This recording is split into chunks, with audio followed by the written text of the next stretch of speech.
So, kung ang number daw ay nagtatapos sa 0, 2, 4, 6, 8, then that number is divisible by 2 even without you or knowing or performing long division just to know. Okay? So, let's say for example, we have 262. So, 2 is an even number. Therefore, 262 is divisible by 2 or can be divided by 2. So, kahit pa i-calculator niyan, kapag dinivide niyan sa 2, wala yung remainder. So, that's divisible means, right? Also, 356. It is also divisible by 2 because 6 is an even number. Or, yan, yung mga dulo, yung mga end ng number. Basta yan ay 0, 2, 4, 6, 8, then that number is divisible by 2.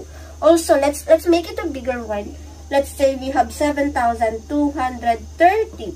So, kung aalamin mo kung madi-divide ba to nito, diba, kapag hindi mo alam yung rule, so, i-divide